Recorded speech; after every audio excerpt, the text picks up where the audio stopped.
Anybody, anywhere, It's time to take command with former NFL tight end Logan Paulsen. This pass caught by Paulsen, the tight end. And from 106.7 The Fan, Grant Paulsen.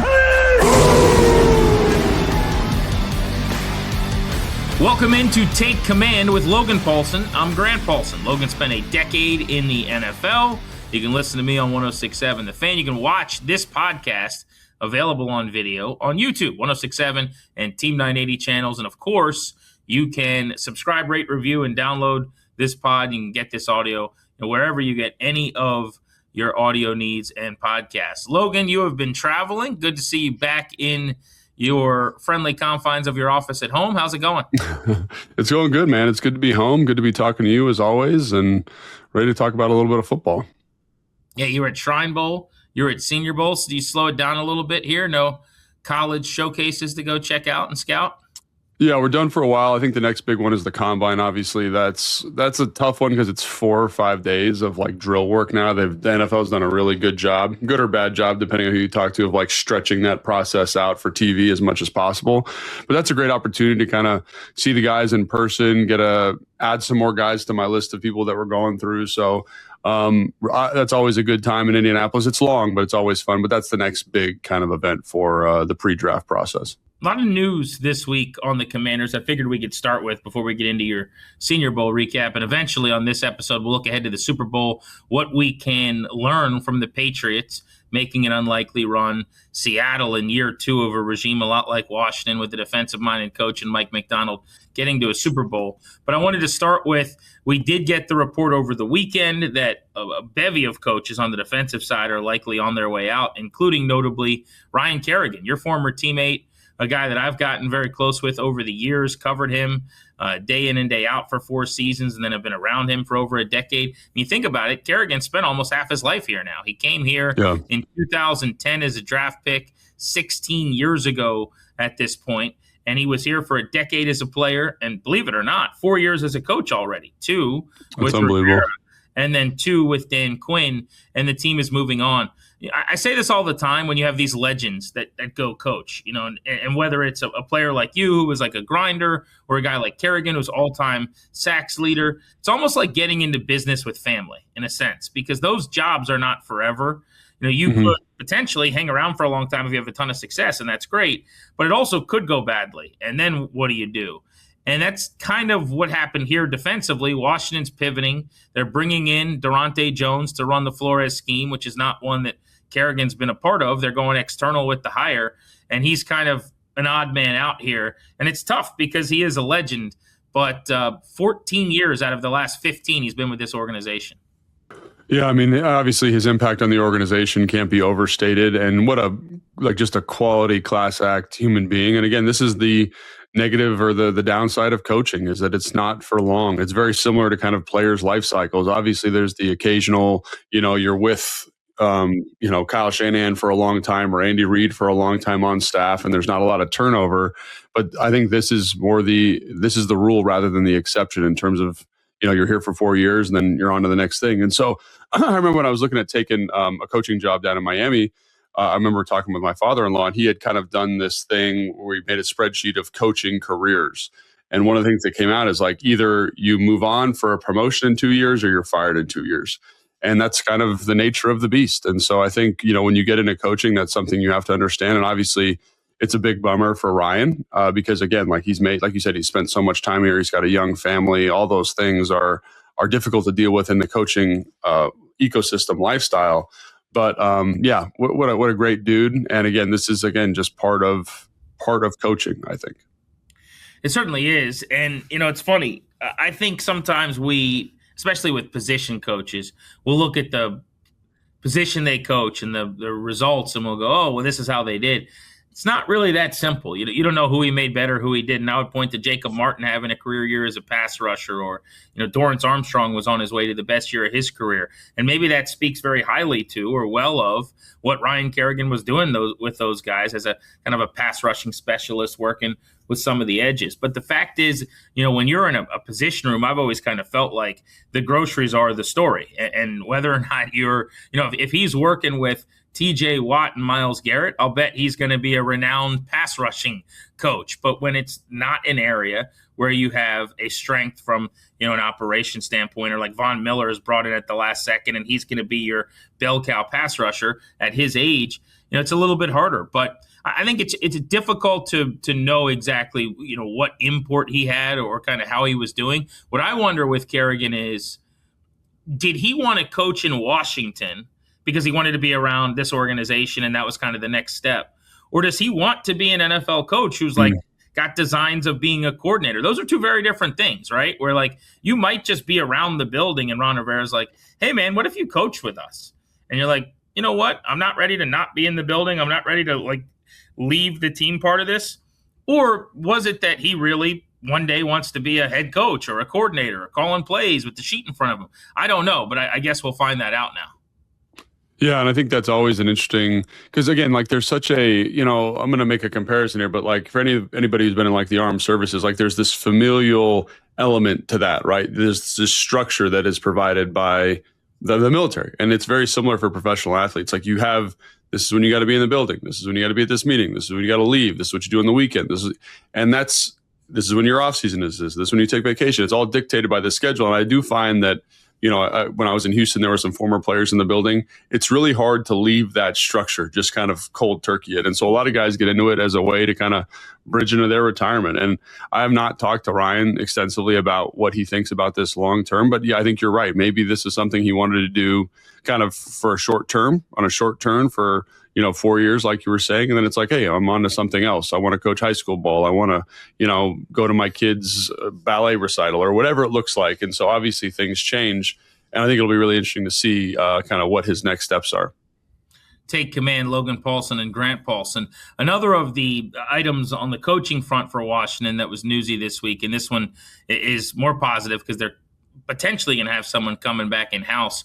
Brian Johnson, who's been their pass game coordinator, assistant head coach over the last couple of years, he interviewed for the Broncos OC job, which I felt like all along was going to be Davis Webb. It seemed like they blew out Lombardi so that they could promote Davis Webb, and that was kind of a foregone conclusion.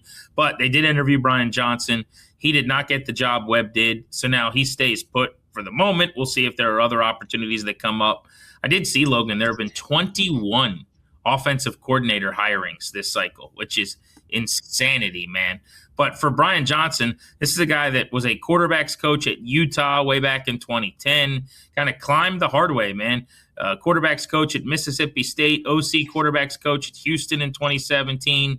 Then he went to Florida as the QB's coach, offensive coordinator and quarterbacks coach with the Gators before getting to the Eagles in 21 as the QB's coach and climbing to be their play caller for a year. He gets run out of there, comes to Washington for 2 years. How big of a deal would it be if he's actually back helping Blau? I know one of the things you've mentioned routinely is you want some veterans around Blau on this staff. He would certainly qualify.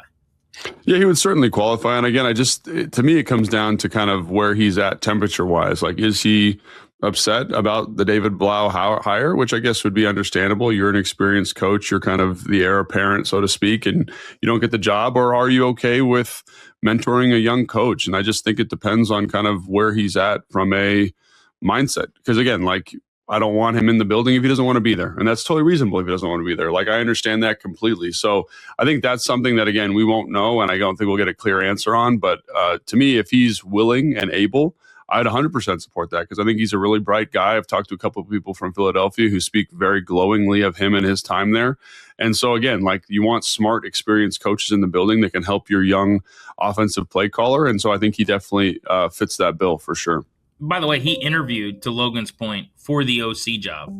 So it wasn't just that he was kind of the heir apparent as the assistant to Cliff Kingsbury. But on top of that, you interview, it kind of, you're the guy in waiting. When they had this burgundy versus gold scrimmage that they did in training camp last year, he got one side of the ball to call plays. Tavita Pritchard got the other. David Blau wasn't a part of that, right? But then he leapfrogs everybody. He goes from assistant quarterbacks coach, not even quarterbacks coach, to the offensive coordinator. So, yeah, I would feel some type of way about that if I'm Brian Johnson. I probably, if I get bypassed for a gig at a radio station or whatever, I'd like to go somewhere else. But I got to have options. And if nobody's trying to make him an OC or a pass game coordinator, how stubborn do you want to be if you are frustrated? Like, you got to have options. So I understand him interviewing with Denver. Maybe there'll be another interview that comes up, but there is still a possibility that he could stay in the building at this point. What else offensively from a staff standpoint? Like, do you want to bring anyone else if you're David Blau, do you think, that has done some non-Kingsbury things? Like, I've been waiting for that because it would seem to me like you are trying to go the Ben Johnson, Kevin O'Connell route a little bit more if you were butting heads with Cliff Kingsbury, but you haven't seen those guys brought in en masse for this staff. I keep waiting for that and not getting it. I'm kind of surprised, to be honest. Yeah, I'm a little surprised as well. And again, like, this is why it's so difficult to take an offensive coordinator who's never called plays for any extended period of time. I think this is a challenging situation. And so again, I was kind of, maybe they'll bring in someone from the Kyle Shanahan tree or the Ben Johnson tree or the Matt LaFleur tree or whatever we want to do here, again, just to provide support. Cause like, I really thought that might be the offensive line hire, getting someone from that background, because I think people often forget how technical that run game is. You're dealing with, I talk about run targets on this show a lot. Like, that's a huge element. The technique, how the position of the back and whether we're tossing it, handing it off, how that affects the intent of the run, how those formations marry with the pass. Like, that's a lot for a young play caller if that's the direction you're going to choose to go. It's a way more complicated, nuanced scheme than what they were running here previously. And so I kind of was like, you're waiting for someone to come to support you. Because again, then the burden isn't completely on you in terms of brainstorming and coming up with new ideas. But as of right now, that doesn't seem the direction that they're trying to go. So again, just because I think it doesn't mean it's the right thing. And again, they're kind of playing this the way they want to. If you keep guys in the building that are smart, I think Brian Johnson is a good example of someone who's smart. Like, I think back to the way he called the burgundy and gold scrimmage, and I thought he did an excellent job.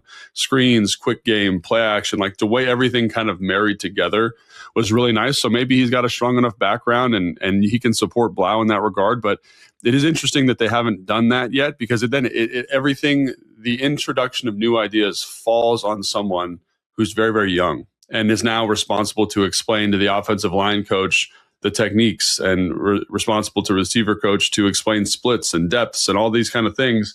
And then again, I guess you could say if you're David Blau, like, I'm going to let you make those decisions, but it's not going to be the same thing or as effective potentially as what you did in Detroit or Minnesota. So I'm on board with you. I think that's something that I would just kind of keep an eye on. It's at some level, even if it's like a consultant type of person coming in to kind of oversee and manage some of these. Just this is a sounding board for him. But until that happens, man, like, they're going to do what they're going to do. And again, maybe they have such a better understanding of the dynamics of that offensive staff right now that I'm going to support what they decide, because they have more information than I do. All right, enough with the coaching staff stuff. Let's get into the Senior Bowl. Logan's fresh back from Mobile, Alabama. The game was played this weekend. We'll get into some of the players that impressed him and some targets for Washington next on Take Command.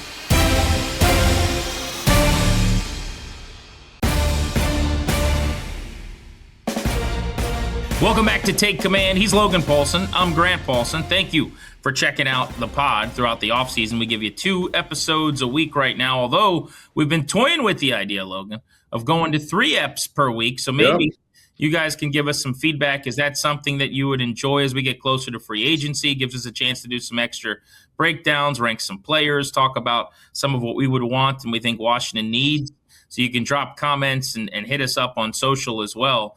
But I think that could be fun this offseason to start expanding to 3 eps a week on Take Command.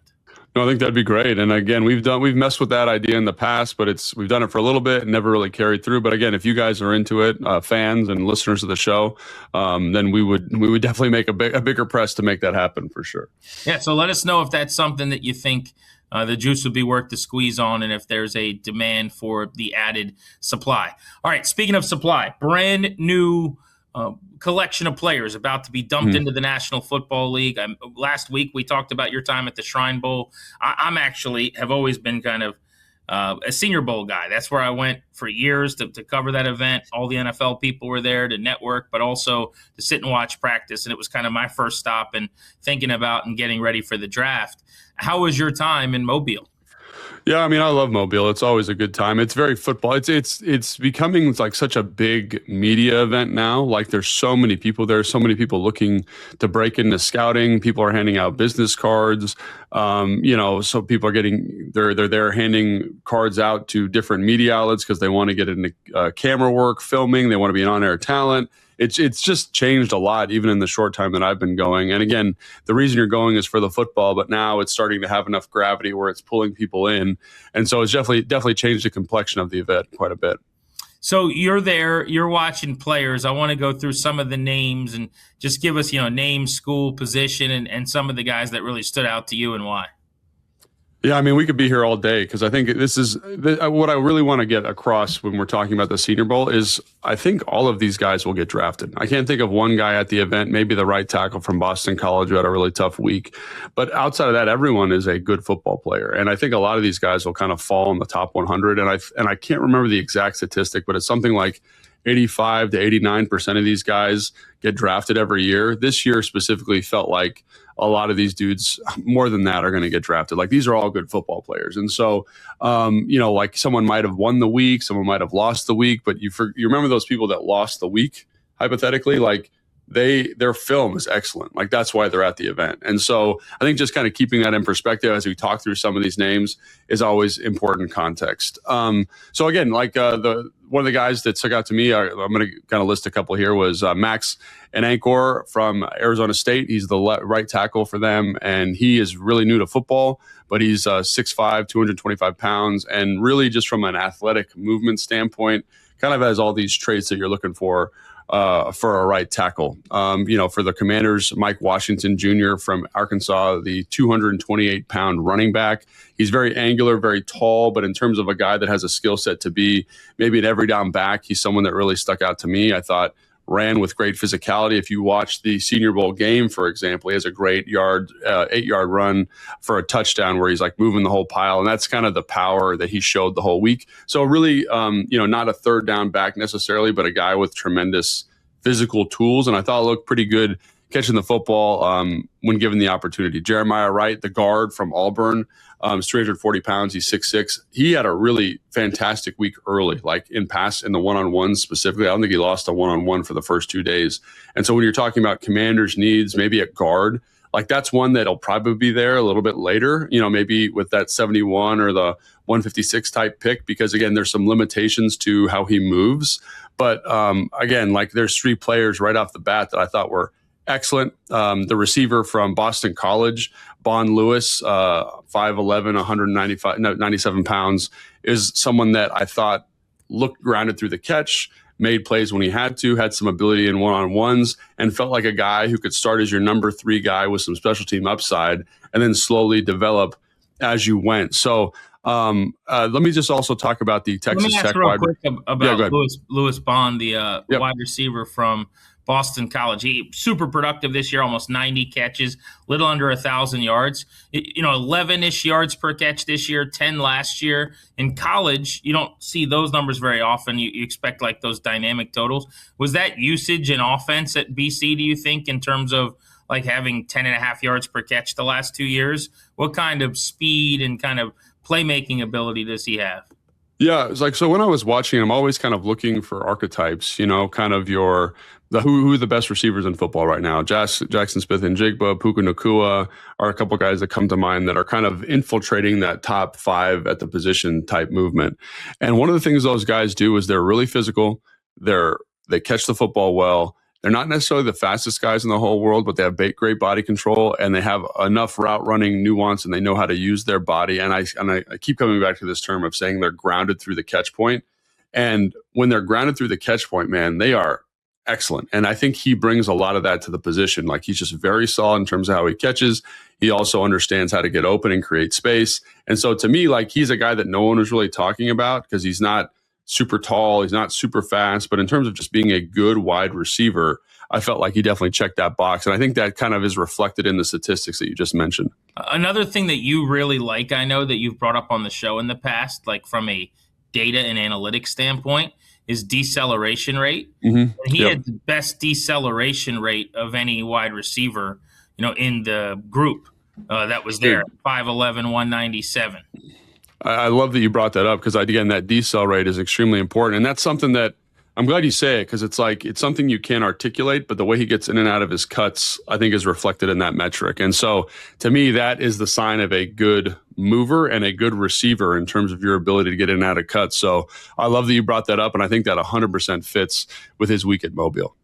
Yeah, and just watching, the highlights, soft hands, makes catches in traffic, looks like, NFL routes being run at times in that offense as well, which I think helps with, Bill O'Brien being there and, toe tapping on the sideline and getting 2 feet and not one in a lot. Like, it just seems like he's a guy ready for Sundays. All right, who else were you about to talk about? I mean, there's so many guys like Quintavious Hutchins is like kind of an undersized edge. And so this is something I wanted to bring up because I watched a lot of Minnesota film. So he's small. He's 6'2", 6'3", basically 230 pounds, really twitchy on the perimeter, but also has some ability to drop and cover in space. And the reason I bring him up is because I am kind of starting to wonder if that's the way they're going to go for kind of their quote unquote outside linebacker position. Like when we're talking about Minnesota, we've been talking about Bailey, we've been talking about Bain, we've been talking about Keldrick Falk, we've been talking about Mesidor, all of these kind of bigger edges. But when you look at, I think the guys from Minnesota, like the Van Ginkels, they play basically Will or Sam linebacker. And when they're playing that position, they have to drop, they have to cover receivers, they have to match tight ends. And he's a guy that, from a movement skill standpoint, I think fits that bill 100%. So interesting on Quintavious Hutchins, and I actually want to follow up on this because one of the reasons I think you said you brought him up is fit in this defense. And I think maybe they'll do this, or this would be a guy that could fit with the Flores-y type thing. I have a question that is a little bit ridiculous, but how much do they want to lean into that? And I understand that this is insane, okay? Because, yes, this is what you're about to run. And, yes, the whole point when you draft players is let's make sure they're great fits in what we do. But we don't know what 2-3 years from now holds. And so I guess my point is Quintavious Hutchins a guy that could play in any defense and he just happens to be a really good fit in this defense too? Because I don't want to just draft a bunch of dudes for the Durante Jones defense, a first-time D coordinator, first-time play caller, going into year 3 of Dan Quinn, who's got to have it. And maybe you're doing a coaching search in a year, hopefully not. And now all of a sudden you're not running that defense. And Quintavious Hutchins' chance to ever help you isn't very good. So where are we at there? Yeah, I think that's a fantastic question. And so it's one that I've kind of kicked around quite a bit, Obviously, Quintavious Hutchins is a extreme outlier because of the body weight and because of the general size, right? But he can rush the passer at a very high level. He looked great at the Senior Bowl in terms of winning one-on-ones. And again, that's what you want. You want guys that can rush the passer. However, there are guys that are a little bit more flexible, like Vincent Anthony Jr. from Duke. He's 6'6", he's 245, 250, did some spot drop stuff when he was at Duke. So again, maybe not.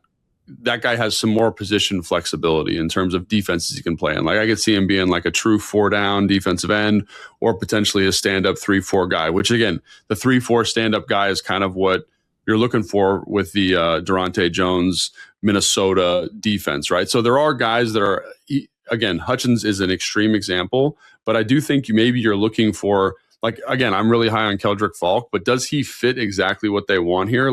Again, if you're going to play a 4-eye, maybe that works for him. But in terms of the edge player, it's going to be a more lithe, more athletic body type probably. And I do think Keldrick Falk can do some drop stuff. But same thing with Ruben Bain, he can do it. But is that where his best usage lies? And so those are the questions that I'm going to start asking. But to your point, I do think there are guys that are a little bit more of a tweener that would apply to both. I think Dorrance Armstrong is a really good example of a guy who can be a 4-down defensive end, be a stand-up 3-4 guy. And that's why I think he's kind of, in some ways, perfect for this system. So, again, it's a really good question, and it's something that I was talking about. What would you do as a GM, is what I'm like. If you're Adam Peters, are you going, you know what, let's go all in. This is the staff. This is what we're running. Let's go have a monster season and get fits. Or are you kind of straddling both lanes? Because I feel like you almost got to pick one. Yeah, and I think you can straddle a little bit here because schematically you're going to be in both, right? You want guys that can be sub-nickel rushers, so 4-down kind of ends, if we're talking defensive ends specifically here, or stand-up guys. And so, like I said, Vincent Chandler kind of fits that body type. Nele, I think is his name, from UCF, is a 6'6", 255-pound kind of tweener hybrid guy, long arms, kind of looks like, the dollar store version of JPP, right? Like there are guys in this draft class that kind of do both. And so I think if I'm Adam Peters, I'm probably saying, yes, we're going to get you guys that can do what you need them to do. But I also want guys like Dorrance Armstrong that have some flexibility, that can be a sub rusher when we need them to, if we need to bump into a 4-down front, because that's something that they do in Minnesota too. They kind of get in this 6-man front where the defensive ends play tight fives, or 4-eye type 5 kind of positioning. And so we got to be able to mix it up with tackles. And so to me, those like longer, bigger body types who can do both, I think fit that at a really high level. Again, so that's where I kind of go. And again, Quintavious Hutchins is an extreme. Like he's like the way far outlier on the bell curve here. But if I'm the GM, I'm kind of looking at some of these, again, not like the 270, not the Ethan Burks from Texas, who's 6'6", 270, who is a true 4-down, 4-eye type defensive end. I want guys that have some more flexibility. And I think the guys I just mentioned bring some of that flexibility to the party. All right, let's go through some of the names that a lot of people felt like maybe were winners of the week, and I want to get your analysis on either what you saw or what you thought. We could start with Caleb Banks, who's a gigantic defensive lineman from Florida. He hung around and actually played in the game, which a lot of the bigger names in this event didn't do. What'd you think of Caleb Banks? I mean, Grant, like if you watch this dude come off the bus, you're like, he should be a top 10 pick in this draft. Like I have not seen a man of his size and stature. What, he's 6'5", I think he's 335. He's got 35-inch arms. He is built in a lab, and he moves like he was built in a lab. I think the athlete, the size are so unique. And again, like the first day was a little bit up and down, but the second and third days, man, like I was like, that's a first-round draft pick. Like the movement skills, the athlete are tremendous. Now, there are some questions about his work ethic. He kind of runs hot and cold. He kind of picks his spots to go. He's technically very raw. But I think about him like with any kind of NFL coaching. Again, he only played 3 games last year because of injury, and he came out basically totally raw, like not playing for the last, 12 weeks, and looked like the best player on the field. And so, again, a lot of that is his genetic makeup and composition. But dude, like the length, the speed, the foot quickness, the ability to kind of, for 335 pounds to kind of cross you up the line of scrimmage, work an arm over and get a sack in one-on-ones versus Wright from Auburn, who was one of the better guards there at the thing. I thought was pretty fantastic. Now he's aggressive. He's a loud talker. He's competitive, all those things. So I came out of that thing. He was a borderline first round for me. To me, he's kind of moved, well into the first round range. And again, like, there are people that are going to have some questions about, again, the work ethic, the lack of experience, the injury history. I just think when you're looking at first-round players, that is what a first-round player looks, moves, acts like from a competitive standpoint. So I would take my chance on that and kind of look at the developmental upside. Yeah, it feels like Banks has a really good chance to go in the top 20. 7 sacks the year before this one when he only played in the 3 games. And now it would appear probably not in a range where Washington could draft him unless they move down the board in the trade back. And we're looking at a D tackle, right? If let's say Payne at $28 million isn't in their plans and they feel like they can replace Payne in that way or something, I guess that would be the path to him being in Washington. All right, what about Bud Clark, the safety from TCU, who had 15 interceptions in his college career? Really got a lot of buzz, it seemed like, just watching from afar at the Senior Bowl and practices and one-on-ones. He was taking on a team that only threw the ball 20 times in the game, so you're not going to notice him very much if you just watch the Saturday game. But what did you think of Bud Clark? Yeah, I definitely thought he was one of the better players at the event. I mean, him and what's the linebacker's name from Pitt? Here, let me look it up real quick. Lewis, I think, was the other guy. Yeah, Kyle Lewis from Pitt. Both those guys had really tremendous weeks, like just in terms of ball production, competitiveness.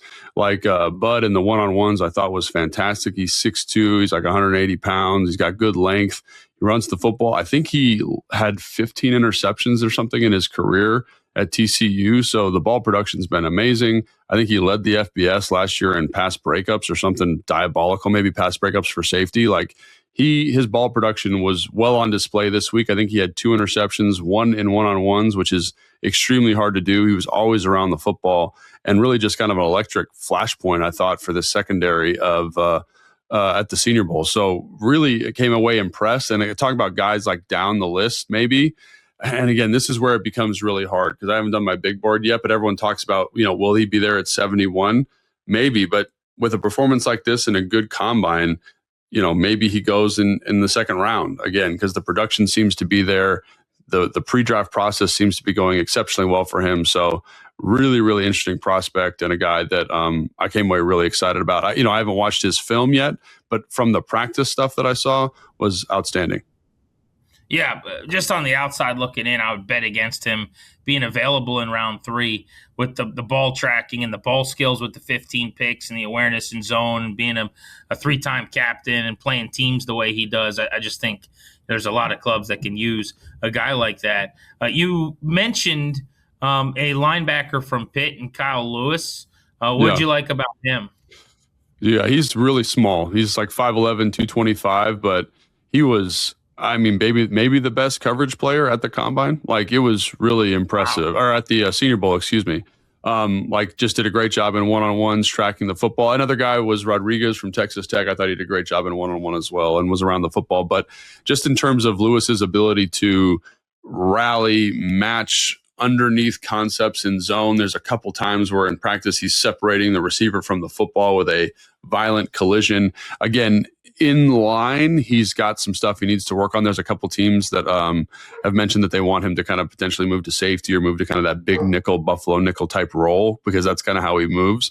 I think he could probably survive at middle linebacker, but again, he has some physical limitations that I think will be exposed more versus NFL offensive lines, because again, those guys will eat you up if you don't have the requisite length and requisite physicality. So he's a little bit of a jump around guy, but I was really impressed with him just from a ball production, man coverage standpoint. And again, that's where the position is going. Like, I used to look at like, hey, how do you fit the run? How are you downhill? But now it becomes more like, how are you in coverage? And because like that's what teams are trying to exploit. And you have to do both, but I need to see a little bit of both for you to survive. And I think he did a good job of showing definitely the coverage element and that he was a better run fit player than perhaps he showed on film. Among all linebackers in college football the last 2 years, Kyle Lewis ranked 10th in PFF grade. TFLs, he was 31st. It was 0 or minus. 31 of those stopped. So for an undersized guy, using his quickness to do that. 50 quarterback pressures was number 1 as well. So you're talking about the coverage. He came downhill a bunch. And then his 87 coverage grade was 8th among linebackers. So just analytically, this was one of the best in the nation a couple years running via PFF. All right, last one I'll ask you about is Josh Cuevas, the big tight end from Alabama, 6'3" and almost 260, athletically very gifted. He is someone that just, to me, screams like a long NFL career. Yeah, I mean, it's funny. Like, I actually think everyone's talking about the tight end class and is it strong? Like, I actually came away thinking like, Nate Brodericker from Texas A&M had a great week. DJ Rogers from TCU had a great week. Sam Roush, the tight end from Stanford, had a great week. Justin Jolly did some great stuff in the low red in terms of one-on-one. And then you mentioned Joshua Cuevas, to me, who is just like Mr. Steady Eddie. And it's crazy to me, like the body type and how selective teams have gotten with these guys. They're all over 6'3". They're all over 250. They've all got 32-inch arms. They've kind of got this nice athleticism, but they're all pretty physical. And so another guy was Tanner Colzier from Houston, who's 6'6", 245, and had 34-inch arms. So he's like a freaky basketball guy. Had a great kind of jumping over a defender Moss catch in the end zone in the red zone drill on the Thursday practice. So to me, like the tight end, I know everyone talks about this not being like necessarily the strongest tight end class. I think it's like a very high floor group because I think all of these dudes will have some type of NFL career and some type of NFL role, especially if they get with the right team. So again, when you talk about Colzier, like you look at the stuff at Alabama, good in line. I think he's decent with the football in his hands. I think he catches the football well. He's very, very solid. And I think that's kind of what you're looking at with all these guys.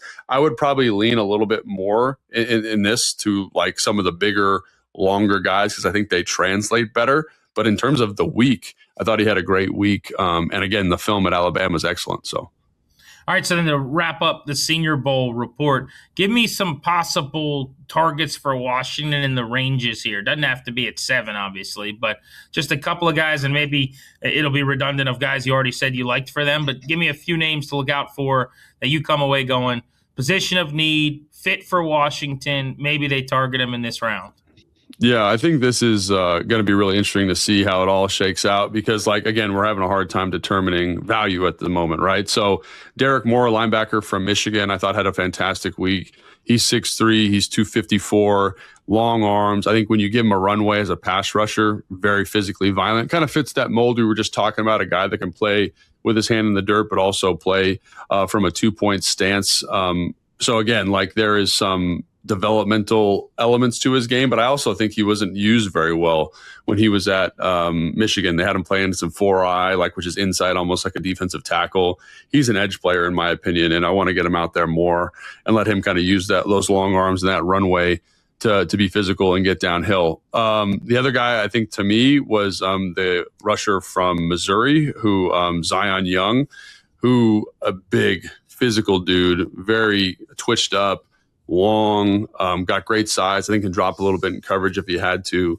I think he kind of wins the week. There is some, I just found out, I was reading an article about him today that he left Michigan State under some kind of, I don't know, like unspecified reasons. And so I want to make sure the character stuff's locked up. But in terms of those two guys, I thought had really fantastic weeks. And again, they showed up in terms of winning demonstratively, Instagram moment, TikTok moment wins in terms of one-on-one, which is, again, why you go to the Senior Bowl. Their whole week was a little bit more quiet than that, but overall, I thought very, very productive. And then receiver, I mean, I came away being I need to watch some of these guys. Reggie Virgil from Texas Tech was excellent. Quick, he's 6'2", he's 190 pounds. I think can be a true 2 at the NFL level. Caleb Douglas, also from Texas Tech, I thought did a great job showing his length, showing some of his size. Obviously, people are familiar with Malachi Fields from Notre Dame, the size, the stature. But another guy that may be down the board a little bit is Ted Hurst from Georgia State, 6'3", 210, and had 33-inch arms and could absolutely run. So the receiver group, I think, kind of stood out to me. I mentioned Bond already.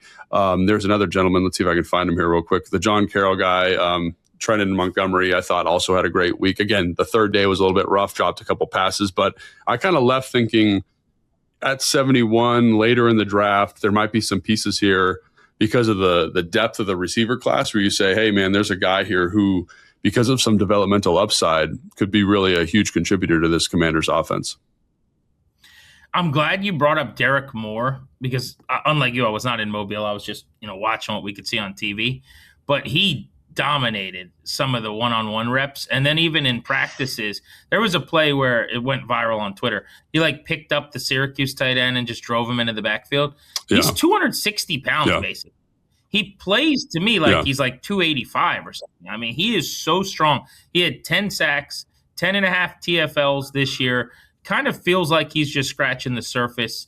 A lot of people think he'll be a day 2 pick, someone to look out for. But, this year, almost 40 pressures, 92.2 pass rush grade from PFF. I think they had him at a win rate up over 20% at the end of the year. So there's some juice there as a pass rusher, a name to know for sure in that mix for Washington if they're not getting their pass rusher or defensive line help in the top 10 picks.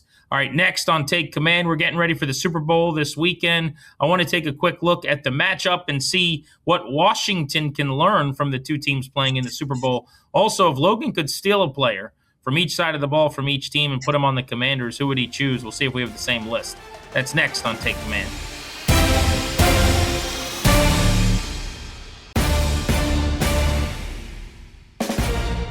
Welcome back, Take Command. Logan Paulsen and Grant Paulsen. Super Bowl 60 in San Francisco on Sunday. The Patriots and the Seahawks, your matchup. Logan, when you look at these two teams, the last two standing in the NFL, if you're looking for a lesson, if there's something you want the Commanders to see and maybe pattern themselves after, what is it? I think when you look at just high-level defensive principles, I think both of these teams in different ways do a great job of creating pressure on the quarterback. And so obviously Seattle does it with 4. So they did it through a personnel move, much like Philly did last year, where they said, we're going to go out, we're going to get 8 dudes that can rush the passer at a high level and play great coverage behind it. And again, the great coverage is, I think, a result of how good their pass rush is, especially rushing with 4. Then you look at, I think, New England, and one of the things they do is they are very creative and aggressive with their blitzing linebackers, specifically Christian Ellis, in terms of how they create pressure one-on-ones, create 4-man overloads, and get guys to the quarterback. So to me, the underlying message there defensively is pressure. Like, how do we create pressure on the quarterback? Different ways of doing it. And I do think that bringing in Durante Jones kind of fits that philosophy of things that are incredibly important. And I think if you can do it with scheme, again, it alleviates some of the pressure, like you've talked about, of bringing in the right pieces from a grocery standpoint to make sure that you can rush the passer, because those guys can be hard to find. You look at Minnesota after I watched all the film yesterday, like one of the things that sticks out is like they've got guys that are good football players, but there's nobody you're like, oh my God. And sometimes when you're watching the Seattle front, you're like, man, Williams for them is tremendous. Or Murray, the defensive tackle, is awesome in terms of physically just beating people at the point of attack. And New England's a little bit different. So I do think finding that balance here of personnel and scheme to create pressure on the quarterback is probably the number one takeaway defensively for me. Yeah, I like that. I'm glad you went on defense because I was going with the offensive side of the ball. And I think this is actually a transition Washington is making at this point. But the way that these teams operate with a traditional under center and play action and boot element to their passing games, the middle of the field throws, pop passes on daggers and digs behind zoning linebackers, like the stuff that you just didn't see a lot of with Cliff, getting receivers like Jackson Smith and Jigba open when everyone in the stadium knows you're throwing to him because you're motioning him and putting him in a stack and getting him a free release. Like these are mastery level things, but it's what the good coordinators and the good offenses do. And honestly, if David Blau is going to operate like a Ben Johnson or a Kevin O'Connell, it's what those guys do. So it's what I want to see from this offense. I think Drake May benefited immensely this year from Josh McDaniels. You know, the fact that they throw the ball to the running back as much as they do. I want to do more of that. But also, it's not a check down offense. You know, they were as good throwing the ball down the field as anybody in the league. You can have your cake and you can eat it too there with your shots that you kind of build in and insulate behind a very pedestrian and right now poor offensive line. Look at the AFC Championship game. They needed to hit a vertical. They finally did out of a flea flicker. Like there's ways to get to things and kind of mask deficiencies. So I hope, you know, if nothing else, that's something that Washington takes out of this. And I think they know that because of what they've already done with their coordinator search this offseason. The other thing I'll say too is, do you realize that the two teams that are playing in this Super Bowl are the best in what I would call explosive, but like chunk yardage discrepancy. So like plus chunk yard plays on offense, and then those that you allow, that differential is the biggest for the Seahawks and the Patriots in the league. And that's what the whole league's about. It's about the explosives and the big plays on both sides of the ball. That comes with, I think, speed and playmaking. But that's something I would circle. I would also point out, Logie, and get your thoughts on this, the Final Four in the NFL, not just this game, but the two losers in the conference championship games, Denver and the Rams also. It was the top 4 teams in the NFL this year at pressures from your starting D tackles. I think pressure from the inside has become more important than pressure from the outside. The way that quarterbacks move athletically now and get out of the pocket and kind of climb the pocket to reset and throw. When you're coming right at me, and I'm running backwards or I'm scrambling or, that's where the really bad things happen when you get my feet moving like that. And so it's not a coincidence to me that these are two of the best at the Final Four were 4 of the best at that. No, I think you're right. And we talked about the pressure. And I'm glad you mentioned the explosive play difference. Because, again, when you look at offense, like the number, like I want to say, not this is a generalization, but traditionally the number one difference between poor offenses and good offenses is explosive play rate. And so I think, like to your point, for the Commanders offensively to be able to find ways to be more explosive and, again, limit explosive plays by the opponent is going to be extremely critical. And so I do think that's one of the benefits of being in a more traditional offense, quote unquote, is it helps with some of the play action stuff. And again, the play action stuff, people say, oh, like that's the key. It's the key because it helps with the protection and it limits coverage structure and it lets you get the football down the field. And I think that's where this offense is going to benefit, I think, tremendously under David Blau, because like you look at the things that make Ben Johnson's offense good, that make Kevin O'Connell's offense good. It's the understanding that the toughest position outside of quarterback, and I've said this before, I'm going to say it again, on the field offensively is the offensive line. I need to insulate that group as much as possible. The best way to do that, play action shots down the field. And it's not because there's anything like crazy about that formula. It's just like you get teams playing the run, you get more pass protectors in. And so again, I think all of those things are well in line, I think, with the direction that the Commanders are going. And I think it's a very positive direction. I think you look at all the decisions that they've made this offseason from a coaching standpoint. One is to bring in this kind of Ben Johnson, Kyle Shanahan hybrid on offense. And then the other one is to create more pressure defensively with one of the most aggressive defenses in football, this Brian Flores tree. So I think both of them fall into those categories you just mentioned. All right, for fun, let's steal a player from these two Super Bowl teams on both sides of the ball. I feel like we could just skip Seattle's offense because why is it Jackson Smith and Jigby? You know what I mean? Yeah, like it should that's be. The guy that you would want. Runner-up, maybe Kenneth Walker, who's a free agent who's about to get paid. But there's some other guys in that conversation. Ray Zabel might be a good answer, who's an outstanding interior player and guard for Seattle. How about on the offensive side of the ball for the Patriots? Who are you plucking to bring to Washington? Yeah, I was actually just looking through their roster. Kind of, again, they're not overly dynamic in terms of playmaker. I think Travion Henderson is the one that would kind of come to the forefront for me as like a third down explosive piece to the offense. The other one that would be a close second for me would be like Kyle Williams. I think he's a young, talented guy that has some number two kind of Z receiver upside, but I think Travion Henderson would have to be my first pick, and I'm sure you would probably feel the same way because that is a Grant Paulsen running back through and through. I thought I was hipster Paulsen having the RB2. I was going to go Travion Henderson and feel good about it, and then my guy, I like that. You can see why Drake May's in the MVP mix, though. You know, there is no Jackson Smith and Jigba. Like, it's not like there's, Stephon Diggs is their top receiver, who's long in the tooth. Like, there's no superstars on that offense. All right, I think the other one you could just to mention would be Hunter Henry as a guy like tight end pass catcher who does some stuff in line that's really good. Does he move the needle the way some of the top guys do? No, but is he probably a top 10, 12 player at the position? I'd say yeah. So, and they use him well and throw him the ball a lot too, which helps. All right, defensively, Seahawks. Who you going with? Oh, Seahawks, man. This is a fun conversation because I think there's a lot of really talented pieces here. The first one that jumps off the page to me is Nick Amenwari, the safety, just in terms of his ability to be down and around near the line of scrimmage, the size, the range, the length, his ability to cover so much grass is just honestly tremendously impressive. And again, I'd have to probably say Devin Witherspoon would be the other guy at nickel. I'm not sure there's like a better nickel in the league at the moment than him. And then obviously I mentioned Leonard Williams. He's an older player, but man, like he just had like the last 2 years, has he just been tremendous. And so like they have playmakers at every level of the defense, and they're all kind of these unique body types. And I think Witherspoon and Amenwari are the reasons why the Seattle defense is so effective because they can match with tight ends, they can play the run well, like they don't lose any run fit stoutness when those guys are on the field, which is pretty impressive. Amenwari, easily for me, just a great choice. I mean, that's what Adam Peters should be hunting. You got to find a guy like him. That guy. I mean, those guys don't grow on trees, though. That's the problem, right? It's it's hard to find your 6'3", 230 pounds last year at the combine. Yeah. He had a 44-inch vertical and ran a 4.4. Like, but in 2 years, we're going to be watching games, and there's going to be another guy like him, and he's going to have been drafted in the 4th round. And I want him to be wearing burgundy and gold. You know what I'm saying? Yeah, no doubt. Let's find that player. But you're right. That's a rare breed for sure. By the way, you mentioned Witherspoon as your top nickel. Him or DeJean? Yeah, I think Witherspoon has a little bit more athletic juice. And again, that's not knocking DeJean in any way. I think when you look at that quarter system, and it's very similar systematically, but I do think that they don't force DeJean into man-to-man coverage situations the way they do with Witherspoon.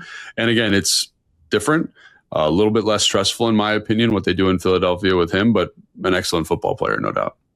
Patriots defensively, I love the way they've called their defense down the stretch this year. By the way, nobody better at play action passes analytically this year than the Seahawks. The Patriots #1 in the NFL since Week 10 at defending those. They got some good players on defense, especially up front with Christian Barmore and Milton Williams, who's my answer, the former Philadelphia Eagle. Who would you go with? Dude, to me, there's nobody else I'd go with other than Christian Gonzalez here. Like, he is a true kind of, Badass. I'd say top 7 player at the position. Great size, great physicality, a little bit of an injury bug, which is why he's probably top 7 as opposed to top 5. But I think about him paired with Trey Amos, be able to move Mikey back to the slot or have some type of rotational role for him, and what that would do for the secondary in terms of coverage responsibilities. And I don't know, that gets me pretty juiced up, man. It gets me pretty excited. Gonzalez is one of the top corners in the NFL already, yeah. This is the part of, on another podcast, someone else that was less kind might remind people that he was available when Washington drafted Emmanuel Forbes under Ron Rivera. That's not what we do on this show, though. No, we don't do that here. But not on this show. No, that's too spicy, okay? I'm just saying there's somebody somewhere who might tell you. And I'm not going Yeah, that's thinking, wait, is that the same Christian Gonzalez that everybody wanted Washington to draft? They didn't draft? Like everybody said that didn't know anything about anything? Like the guy from Oregon, that guy? Draft him. And they're like, no, this guy who's really tiny and is like 114 pounds. We're going to do that instead. I'm not going to bring that up. That is not something I'm going to bring up on this show. That's the right thing to do. We shouldn't bring that up here. I agree. Take command, Logan Paulsen, Grant Paulsen. We're back at it again ahead of Super Bowl Sunday, 2 a week. Let us know in the comments if you want a third ep each week as we close in on free agency to do some detailed breakdowns. Appreciate everybody checking us out. Thanks to our producer, Evan. We'll chat soon.